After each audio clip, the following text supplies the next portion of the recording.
Hi guys, and welcome back to my channel. Today I'm getting ready to go to a family event, and in this video I'll show you how I did my makeup and my hair using the Dyson Airwrap. I already prepped my skin and now I'm going in with a concealer. I'll make sure to put all the products that I use in the description box below. So I start by adding just a little bit and then starting to blend it out with my fingertips. This way it gives you a more natural look. But I would still use Beauty Blender just a tiny bit at the end to even it out. Now let's move on to the brows. I'm using this Anastasia Beverly Hills brow pencil to brush out all the hairs and fill in all the spots that need more definition.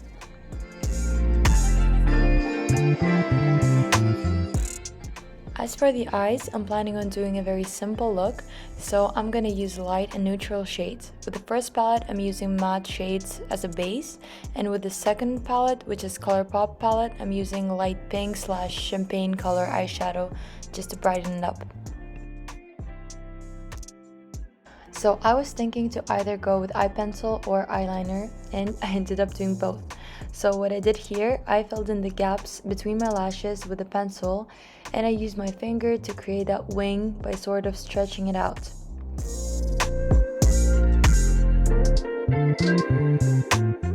I really wanted more color in the eyes, so I'm using my Rare Beauty eyeliner to create this perfectly thin line, which I love. This eyeliner never fails to draw the perfect line. Now I'm just gonna top it off with some mascara and I'm done with the eyes.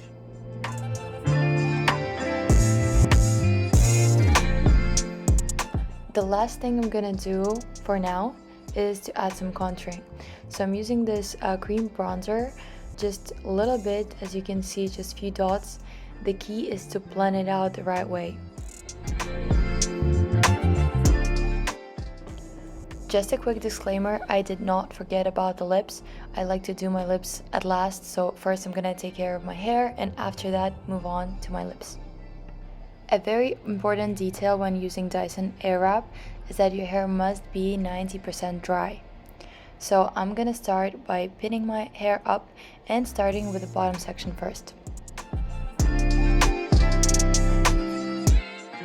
And yes, unfortunately, I did not notice that the camera was not filming, so I did the first section of my hair off camera, but I'm still gonna walk you through everything I did on this other side, which is identical to the first one. So first of all, I'm gonna add some water to the hair because by that time the other side was almost dry. This time I'm gonna be using the thicker attachment, and the key here, one of the essential things that you need to make sure is that your hair are not too loose. So you need to kind of pull it a bit to create that tension.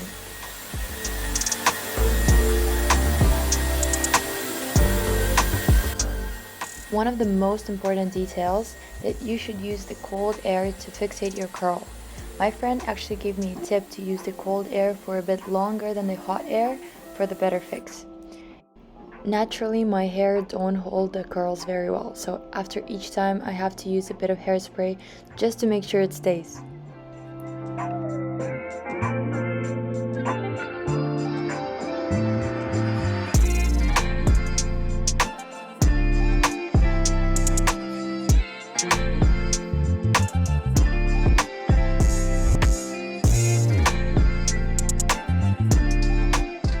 Now I'm ready to move on to the top section of my hair, and before I do that, I'm gonna clip back all the hair from the bottom section. This way they don't get mixed up with the hair that I'm yet to curl.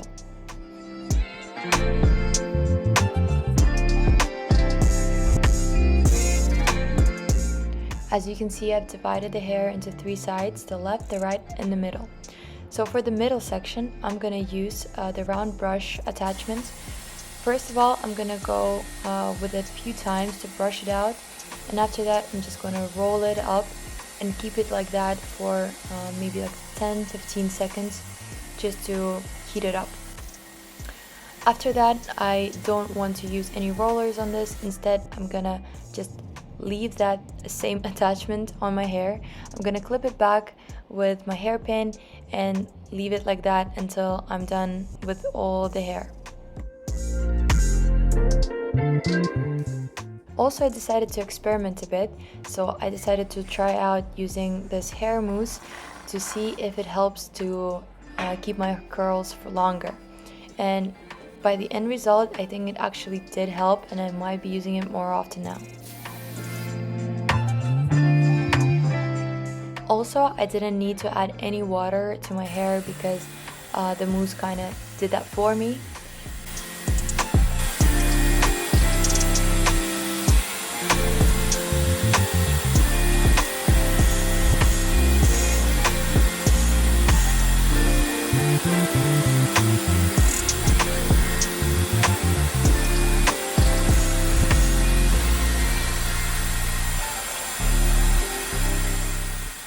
I could definitely see the difference that the mousse really helped to hold the curl.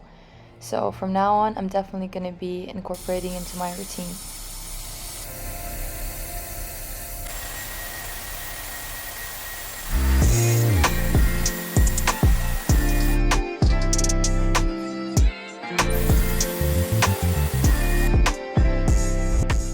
Now that I'm done with the top section, I'm gonna mix both layers together, and I'm gonna use some hairspray to make sure that everything stays in its place.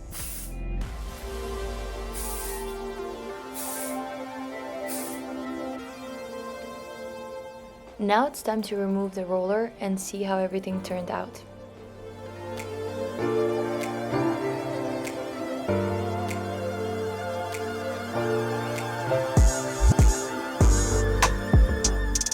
I have to use more hairspray because I'm scared that my hair will not hold the curls for too long.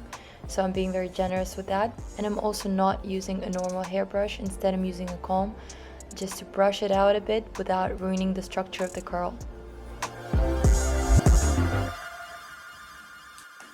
As I said, I did not forget about the lips. So I'm adding some color using my lipstick from my Clinique palette and topping it off with my Clarins Lip Perfector gloss.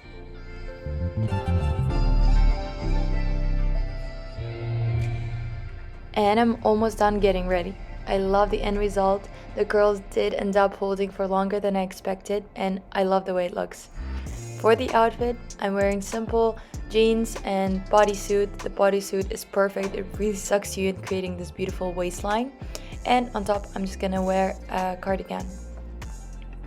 For the shoes, I was thinking either to wear white sneakers or the boots. I decided to go with the boots. And the final touch is to put on some fragrance. I'm using this Tom Ford, my new favorite, and I think I'm ready to go.